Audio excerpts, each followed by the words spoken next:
So I'm Roxana Geoffrion. I'm a urogynecologist at St. Paul's Hospital. And urogynecologists typically deal with pelvic floor health concerns. So my name is Momoe Hyakutake, and I am a urogynecologist in training. I'm training under Dr. Roxana Geoffrion. We deal only with women and women who have pelvic floor problems such as bladder, genital concerns, or bowel concerns.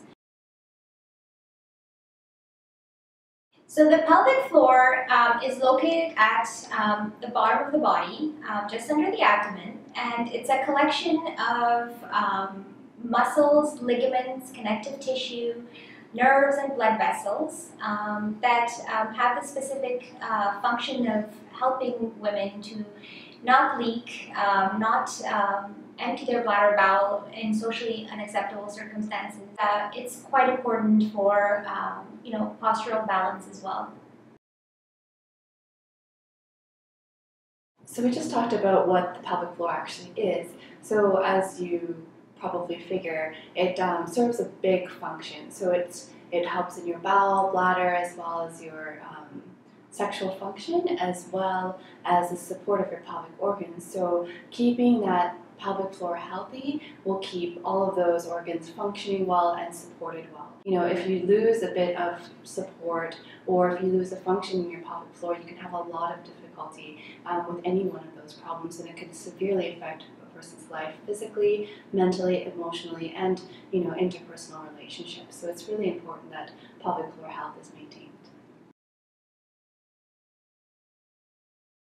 So pelvic floor problems are quite common in women. So 1 out of 3 women can suffer from pelvic floor problems. And they can be varied. Some of them have urinary incontinence, some of them have pelvic organ prolapse, and some have bowel issues.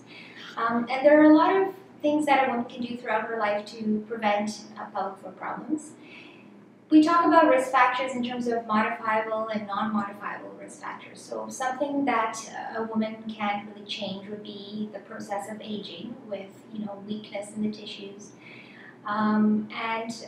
Other factors that are non-modifiable would be a genetic predisposition to incontinence or prolapse.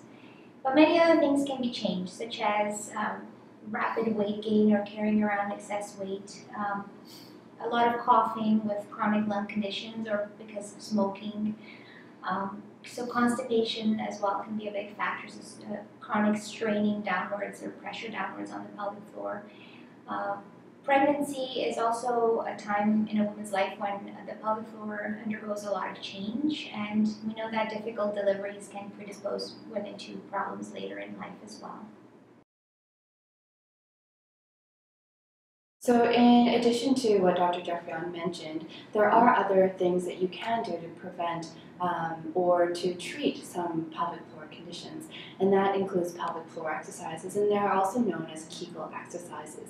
Some women find them extremely hard to do, and so at times it would be easier to see somebody, such as a physiotherapist, to get help on how to do the pelvic floor exercises correctly. But it is, contraction of that pelvic floor muscle that's really important, and to not only to contract it, but to actually hold that contraction. That's also very important. And another important component is to be able to completely relax that muscle, especially if you're talking about pregnancy and delivery. Because as you can imagine, a baby needs to come through that area, and so you do need that ability to know how to relax. And you should be doing this throughout your entire life. The recommended amount of pelvic floor contractions would be 10 contractions, and repeat that 3 times a day. And if you can, to hold each contraction for 10 seconds.